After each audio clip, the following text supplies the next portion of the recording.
வணக்க நண்பர்களே, எக்காலத்திற்கும் ஏற்ற கதை தான் இந்த ஒரு வீடியோ. இந்த வீடியோ முடிஞ்ச அளவுக்கு எங்கேயுமே ஸ்கிப் பண்ணாத முழுமையாக பாருங்கள். வாங்க வீடியோக்குள்ளே போகலாம். சாது ஒருவர் மலைப்பகுதியில் குதிரை மீது வந்து கொண்டிருந்தார். அவர் வரும் வழியில் பாதையின் ஓரமாக ஒருவன் மயங்கி கிடந்தான்.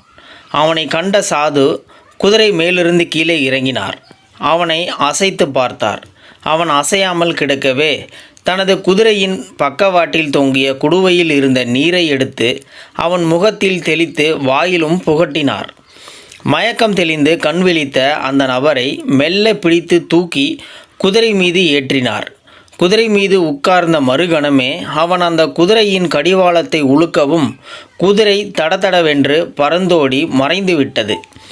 திகைத்து போனார் சாது. அப்போதுதான் அவன் ஒரு திருடன் என்பதும் இதுவரை அவன் நடித்துள்ளான் என்பதும் தெரிந்தது அவருக்கு.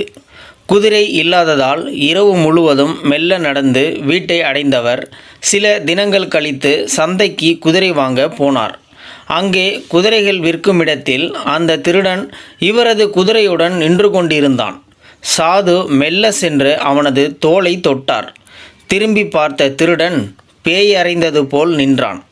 சாது மெல்ல சிரித்தார். சொல்லாதே என்றார். திருடன் மிரண்டான். எது, என்ன என்று சம்பந்தமில்லாமல் உளறி கொட்டினான். சாது சொன்னார், குதிரையை நீயே வைத்துக்கொள், ஆனால் நீ அதை அடைந்த விதத்தை யாரிடத்திலும் சொல்லாதே. மக்களுக்கு இப்படி ஒரு சம்பவம் நடந்தது தெரிய வந்தால் எதிர்காலத்தில் உண்மையிலேயே யாராவது சாலையில் மயங்கி கிடந்தால் கூட உதவ முன் வரமாட்டார்கள். நான் இந்த குதிரையை இழந்ததால் எனக்கு ஏற்படும் இழப்பை பற்றி நான் கவலைப்படவில்லை. காரணம், சில தினங்கள் உழைத்து சம்பாதித்து வேறு ஒரு குதிரையை நான் வாங்கிவிட முடியும். தீயவன் நீ ஒருவன் தவறு செய்ய நல்லவர்கள் பலருக்கு காலங்காலத்துக்கும் உதவி கிடைக்காமல் உயிர் போகக்கூடும். புரிகிறதா என்றார். திருடனின் கண்களில் இருந்து கண்ணீர் வழிந்தது. குறுகிய லாபங்களுக்காக நல்ல கோட்பாடுகளை சிதைத்துவிடக் கூடாது. நல்லவர்களையும் நல்ல நட்பையும் இழந்துவிடக்கூடாது. இந்த வீடியோ பார்த்துக்கிட்டு இருக்கிற நண்பர்களே, இந்த வீடியோ பற்றிய உங்களுடைய கருத்துக்களை கீழே இருக்கிற கமெண்ட் செக்ஷனில் மறக்காமல் சொல்லுங்கள். வீடியோ பிடிச்சிருந்தால் ஒரு லைக் பண்ணிக்கோங்க. இந்த வீடியோ முடிஞ்ச அளவுக்கு மற்றவங்களுக்கும் ஷேர் பண்ணுங்கள்.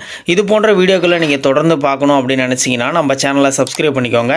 மறக்காமல் பெல் சிம்பிளையும் கிளிக் பண்ணிக்கோங்க. நன்றி, வணக்கம்.